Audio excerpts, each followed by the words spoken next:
يخشى الله من عباده العلماء.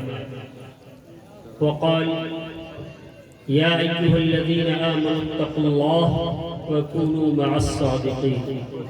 صدق الله مولانا العظيم. ما شاء اللہ. معزز سامعین، محترم بزرگوں اور دوستوں اور رونق اسٹیج موقع شخصیات اور صدر باوقار اور ناظم جلسہ،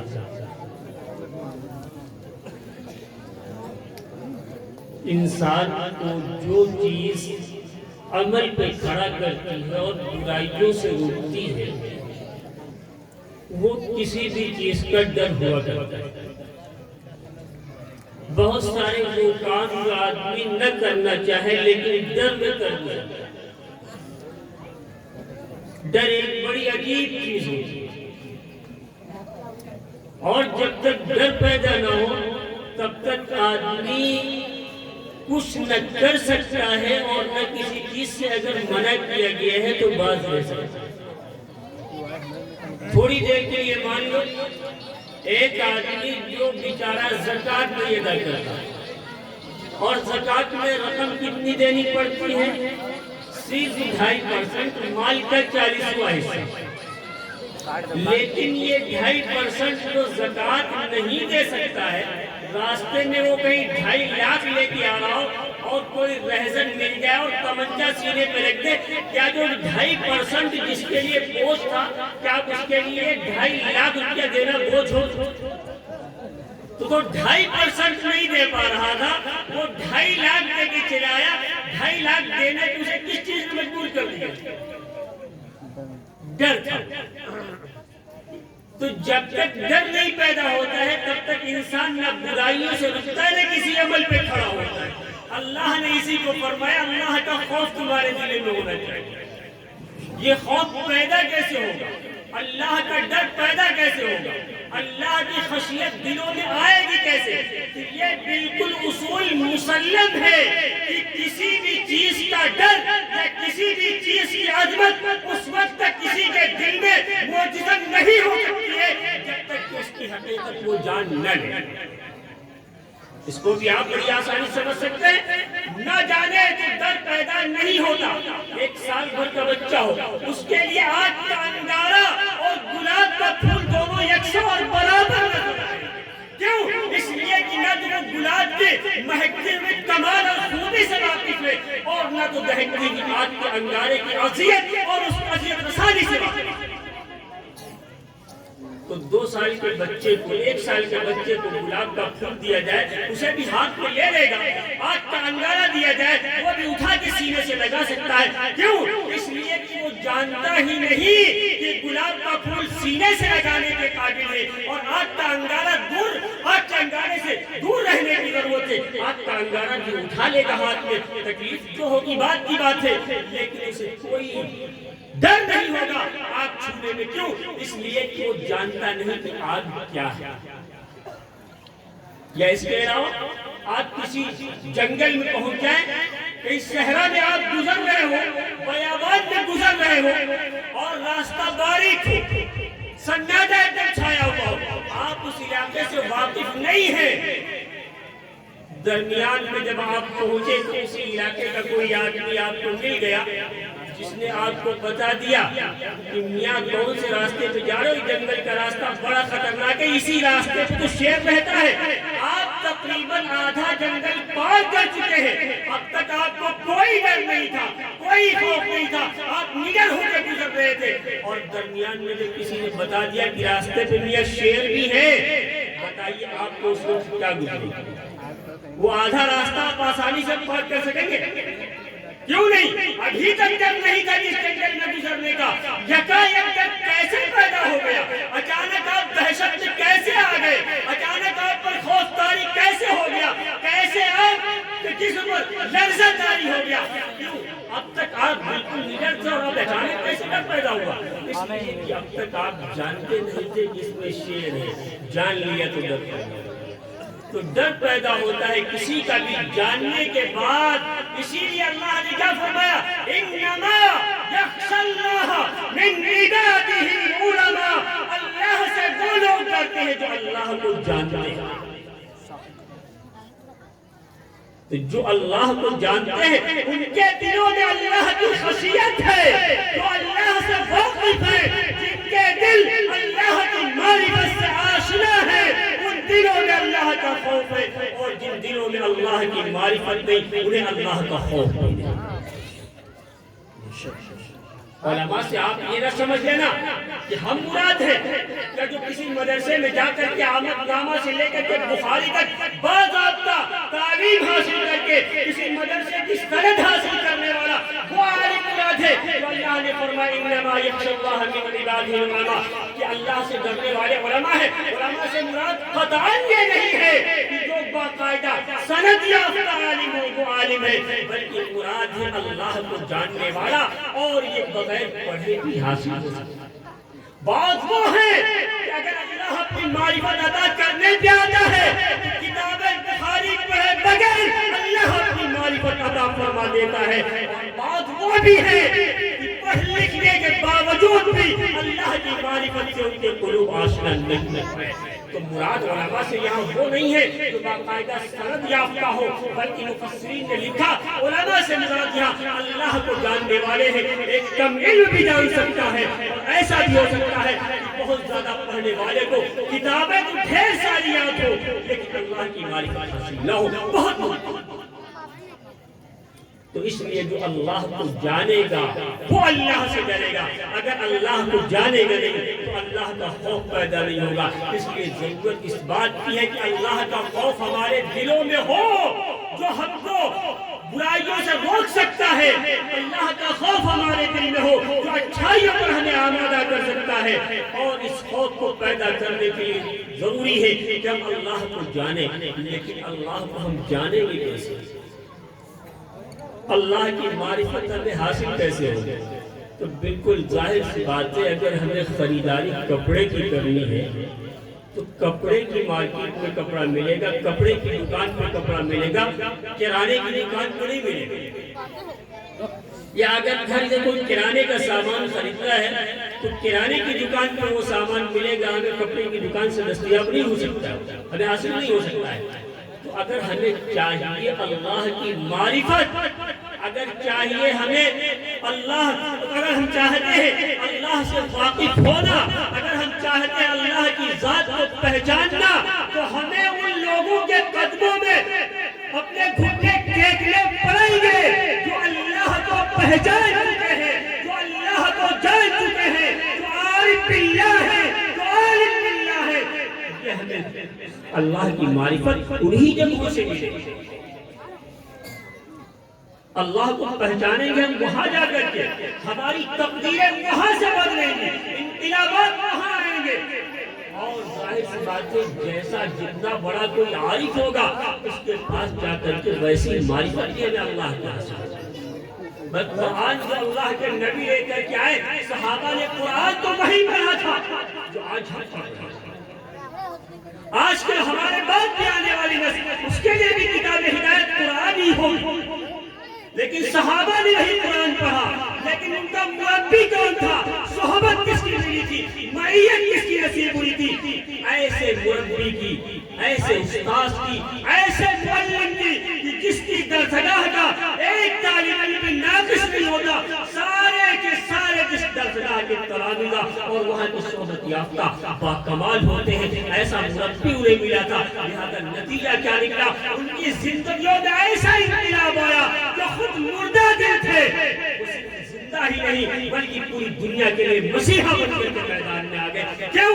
اس لیے کہ قرآن تو وہی پڑھا جو ہم نے پڑھا ہے، لیکن ایک عارف نبی کی صحبت پائی۔ جگر مراد آبادی کا نام سنا ہوگا، بات مجھے بڑی مختصر کر رہی ہے۔ حضرت مولانا رشید احمد صاحب گنگوہی رحمۃ اللہ علیہ کا نام سنا ہوگا۔ جگر کی زندگی میں انقلاب حضرت تھانوی کی وجہ سے آیا۔ حضرت رشید احمد صاحب گنگوہی رحمۃ اللہ علیہ کی زندگی میں انقلاب کس طرح ہے، مختصر یہ واقعہ بیان کرتے آپ سے جانتا ہے۔ حضرت مولانا رشید احمد صاحب گنگوہی رحمۃ اللہ علیہ اپنی کسی عزیز کے یہاں پہنچے، تھانہ بھور گنگو سے۔ جب وہاں پہنچ گئے تو سوچا یہ کہ یہاں آئے ہیں کہ کم سے کم حاجی امداد اللہ صاحب وہاں کے مکی موجود ہیں، ان سے ملاقات کریں۔ ایک عارف کی ملاقات کی غرض سے آپ تشریف لے گئے۔ جب حضرت وہاں پہنچے جا کر کے تو حاجی امداد اللہ مہاجر مکی رحمت اللہ علیہ نے فرمایا کہ اے رشید احمد تم اس سے بیعت ہو جاؤ۔ یہاں کیا حال ہوتا ہے؟ ہم ڈھونڈتے ہیں کوئی مل جائے ہمیں عارف، ہماری اصلاح کے لیے کوئی ہمیں شیخ مل جائے، کوئی قائد مل جائے، کوئی رہنما مل جائے۔ وہاں خود ایک قائد اپنے ایک مرید ایک شخص سے اپنے مرید ہونے کی درخواست کرا کہ اے رشید احمد تم اس سے بیعت ہو جاؤ۔ تو اس لیے کہ عارفین کی نظریں عجیب ہوتی ہیں۔ قدر گل بلبل بدانت یا بدانت شہبری، قدر جوہر شاہدانت یا بدانت جوہری۔ حضرت نے تان لیا کہ رشید احمد کوئی عام نہیں ہے بلکہ خاص ہے۔ حضرت نے تان لیا کہ اس کا دل چمکنے والا ہے۔ چنانچہ حضرت نے کہا کہ بیعت ہو جاؤ۔ اور رشید احمد صاحب گنگوئی رحمۃ اللہ علیہ فرمانے لگے کہ کیسے بیعت ہو سکتا ہوں، میں ضرورت سے آیا، اگر کہیں بیعت ہو جاتا ہوں تو آپ تو کہیں گے کہ 40 دن قیام کرو خانقاہ میں، تو یہ تو مجھ سے نہیں ہو پائے گا۔ تو حضرت حاجی صاحب نے کہا آپ کو 40 دن نہیں روکا جائے گا، 1 مہینہ رک جائے گا۔ پھر بھی حضرت نے معذرت کی، کہا چلو 10 دن رک جاؤ۔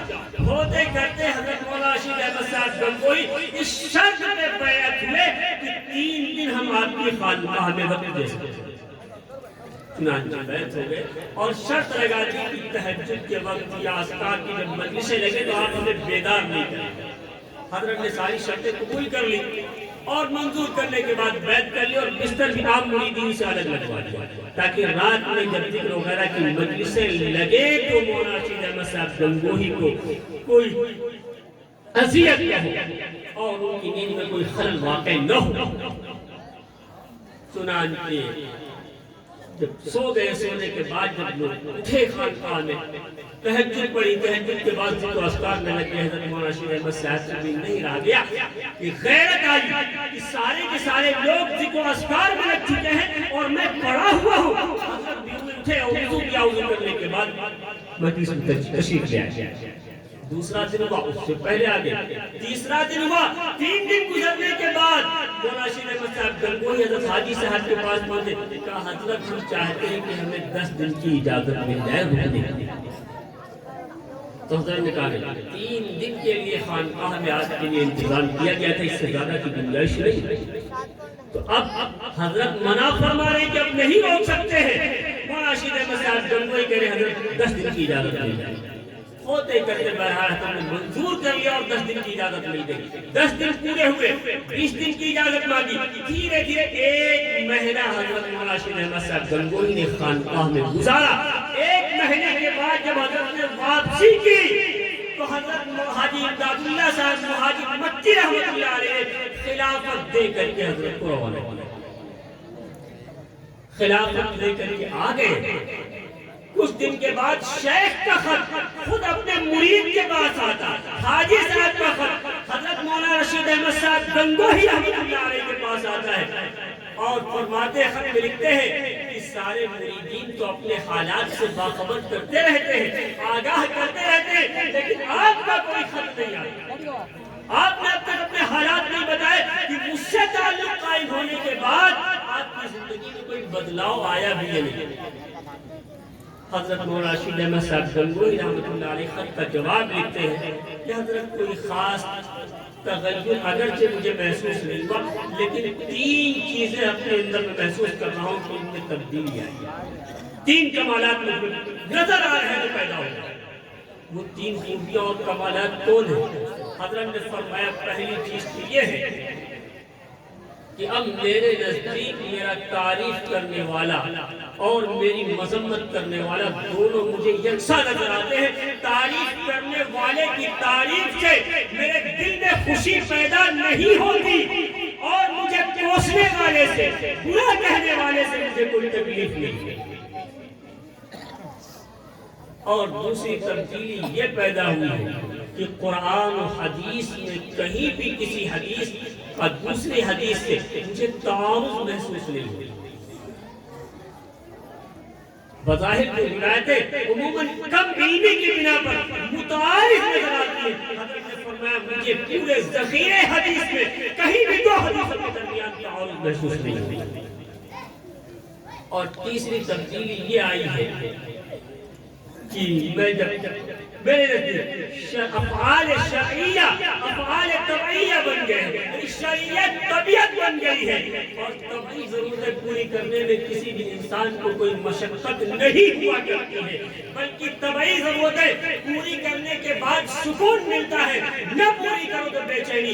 جیسے کھانے کے وقت بھوک کے وقت کھانے میں کوئی تکلیف نہیں ہوتی، استنجے کے وقت پیشاب خانہ جاتے وقت جانے میں کوئی تکلیف نہیں ہوتی، بلکہ جانے پر سکون ملتا ہے، نہ جانے میں تکلیف ہوتی۔